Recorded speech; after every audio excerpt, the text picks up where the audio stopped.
ब्रह्म। तो आज हम लोग बसंत ऋतु से संबंधित इस मंत्र की चर्चा करेंगे। ओम यजुर्वेद अध्याय 13 मंत्र 25। ओम मधुचा माधवा चा वासंतिको ऋतु अग्ने अंतः श्लेषो असि कल्पे ताम द्यावा पृथ्वी कल्पम ताम आपः ओषधया कल्पम ताम अग्नया पृथक मम ज्येष्ठाय सव्रता ये अग्नया समनसो अंतरा द्यावा पृथ्वी इमे वासंतिको ऋतु अभिकल्पमाना इंद्रम युव देवा अभिशंविशन्तु तया देवतया अंगरिष्वत ध्रुवे सीदतम। इस मंत्र में विषय से संबंधित मुख्य बात इतनी ही है कि मधुचा माधवाचा वासंतिको ऋतु, मधु और माधव वासंतिक ऋतु हैं, अर्थात मधु और माधव मास, ये दो मास बसंत ऋतु से संबंधित हैं। मधु और माधव मास में बसंत ऋतु होती है। इस मधु और माधव मास को इस समय चैत्र वैशाख भी कहा जाता है। ये भी ध्यान देने योग्य है। इस समय जो पंचांग प्रचलित हैं वो मूल आधार से विलंबित हो गए हैं, लगभग 3 सप्ताह विलंबित हो गए हैं।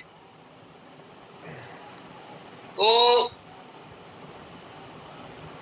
चैत्र मास में तो कुछ बसंत लगता है, वैशाख में पूर्ण ग्रीष्म की स्थिति हो जाती है। और स्थिति यह है कि बोलचाल में लोग ग्रीष्म के लिए कहने लगे हैं जेठ वैशाख। कि अनुभव में यही आ रहा है। बसंत की स्थिति फाल्गुन मास में दिखती है। लोक व्यवहार में फाल्गुन में बसंत माना जा रहा है, जो परंपरा के अनुसार शिशिर होना चाहिए। तो इसका कारण इतना ही है कि हमने महीने प्रकृति के अनुसार नहीं लिए, कुछ विचलित हो गए। अर्थात जिस समय फाल्गुन मास होता है उस समय वास्तव में बसंत कहा जाना चाहिए। ये पंचांग के रचना में, पंचांग निर्माण में कुछ चूक हुई है, इसके कारण ऐसा हो रहा। कहा तो यही जाता है कि मधु और माधव मास बसंत ऋतु के हैं, या चैत्र वैशाख बसंत ऋतु के मास हैं। व्यवहार में विचलन हुआ है, सभी ऋतुओं में इस प्रकार से हुआ है।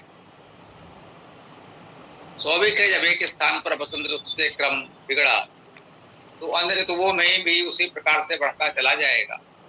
वो तो पंचांग सुधार का अलग विषय है, जितना संभव हो किया जाए।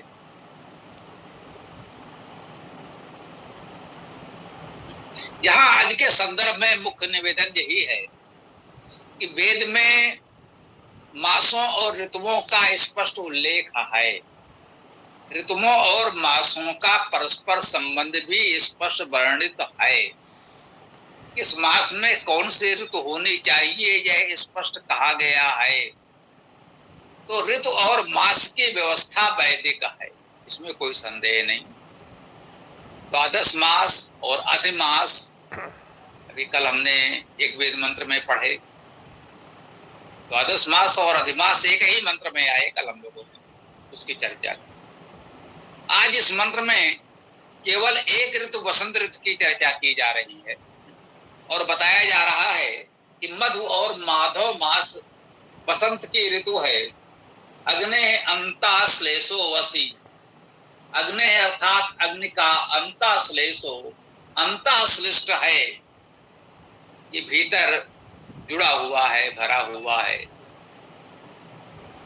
ऐसा भाव कह सकते हैं। असी अर्थात हो, अग्नि अंता श्लेषो वसी, अग्नि के भीतर श्लिष्ट है, अर्थात जुड़ा हुआ है। कल्पेताम द्यावा पृथ्वी कल्पन्ताम आपाऊ सदिया, इस प्रकार से द्यावा पृथ्वी की कल्पना करें, रचना करें, बनाएं। आपा औषधिया, व्यापक औषधियों को भी उसी प्रकार से कल्पनताम रचना करें, कल्पना करें, बनाएं। आगे भी इसी प्रकार से कहा कल्पनताम अग्नेया, अग्नियों को भी इसी प्रकार कल्पना करें, बनाएं। पृथगमम ज्येष्ठाय सभ्रता, मेरे ज्येष्ठ के लिए जो हमसे बड़े हैं उनके लिए सभ्रता अर्थात व्रत वाले अग्नियों का आधान करें। ये अग्निया समनसो, ये जो अग्नि है, ये अग्नि का बहुवचन अग्नि यहाँ आ रहा है, एक बार आ रहा है, ये अग्नि का बहुवचन है जी। मुझे लगा इतना ध्यान देना आवश्यक है। ये अग्नि शब्द वेद में परमेश्वर के लिए आता है। परमेश्वर एक है इसलिए वहां अग्नि एक वचन में होगा। यहाँ अग्नेयः बहुवचन में आ रहा है तो स्पष्ट है ये परमेश्वर के लिए नहीं होगा, ये प्रकृति के लिए हो सकता है। समाज के अग्नि स्वरूप दिव्य तेजस्वी अग्रणी लोगों के लिए हो सकता है। क्योंकि बहुवचन में है इसलिए ये परमेश्वर परक नहीं होगा, ये स्वाभाविक है। अग्नि विविध प्रकार के हैं, अग्नि के अनेक स्वरूप हैं, उनकी बात हो सकती है। इसे आप भौतिक अर्थ कह सकते हैं। लोक में, भौतिक जगत में अनेक प्रकार की अग्नियां होती हैं। काष्ठादि से प्राप्त होने वाली अग्नि, काष्ठादि से प्रज्वलित होने वाली अग्नि, विद्युत भी अग्नि का ही एक रूप कह सकते हैं। मेघों में, मेघों के टकराने से, घर्षण से आकाशीय विद्युत उत्पन्न होती है, ये भी अग्नि है। जो भी ऊर्जा के स्वरूप हैं वो एक प्रकार से अग्नि ही हैं। अग्निया विविध प्रकार की अग्नियों का उल्लेख किया जा रहा है। कह रहे हैं समनसो, ये जो अग्रणी जन है अग्नि, अग्निया बहुवचन में अग्रणी जन, वो मन से, मननशीलता से, विचारशीलता से कार्य करते हैं। अंतरा द्यावा पृथ्वी, मेष द्यावा और पृथ्वी के भीतर बीच में। अब देखिए यहाँ अग्निया को श्लेष अलंकार में लेंगे। प्राकृतिक अग्नि की बात भी है, भौतिक अग्नि की बात भी है और समाज के अग्रणी लोगों की बात भी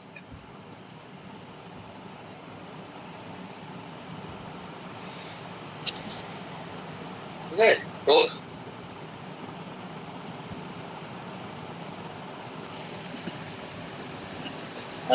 वासंतिको ऋतु अभिकल्पमाना, इस वासंतिक ऋतु की अभिकल्पना करते हुए, इसको जानते समझते रचना करते हुए, इंद्रम यु देवा अभिशंविशंतु, इंद्रम यु इंद्र के समान, इंद्र अर्थात परमेश्वरवान परमेश्वर, इंद्रम यु देवा, इंद्र के समान जो देवगण हैं। परमेश्वर के समान पूरी तरह तो कोई नहीं हो सकता, तो जो परम ऐश्वर्यवान हैं उनके समान जो समाज के ऐश्वर्यवान लोग हैं, इनको हम लोक व्यवहार में समाज में इंद्र जैसा ऐश्वर्यवान कह सकते हैं। अभिसंविशंतु, वे हमारे जीवन में प्रवेश करें। वैसे ऐश्वर्यवान लोग समाज में हों तो समाज के लिए उपयोगी हों।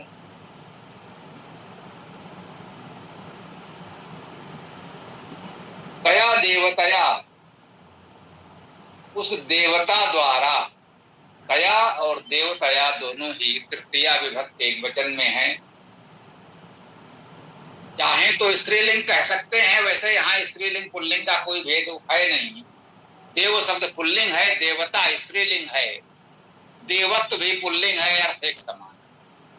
देवत्व और देवता दोनों का अर्थ एक ही है, देव पुल्लिंग है, देवता स्त्रीलिंग। तो यूं कहें कि यहाँ लिंग भेद है ही नहीं, बस केवल शब्दों के विभक्तियों आदि में कुछ अंतर होता है। उससे कुछ लोगों ने उसे जानने समझने के लिए लिंग का प्रकरण बताया, स्त्रीलिंग पुल्लिंग। अर्थ वही है, देवत्व द्वारा, देवता द्वारा, उस देवत्व द्वारा, उस देवता द्वारा अंगिरस्वत, अंगिरा के समान अब अंगिरस्वत का अर्थ अंगिरा के समान जी, बिल्कुल ठीक है। अब इसका अर्थ करते समय यदि कोई लिख दे अंगिरा नामक ऋषि के समान, तो इतने में अनर्थ हो जाएगा। अंगिरा नाम के ऋषि अवश्य हुए होंगे, आज भी भक्तों का नाम अंगिरा हो सकता है, उनमें से कोई अंगिरा ऋषि हो सकता है, कोई कुछ और हो सकता है। तो ये कहें किसी व्यक्ति विशेष की बात मंत्र में की जा रही हो, तो ऐसा नहीं है, यहाँ किसी व्यक्ति विशेष की बात नहीं होती। हाँ, शाब्दिक अर्थ के अनुसार गुण ले सकते हैं। अंगिरा वही अंग से बनेगा, अगे अंग धातु, तो उसी अर्थ में इसको हम ग्रहण कर सकते हैं। अंगिरा के समान ध्रुवे, ध्रुव में सीधतम बैठे।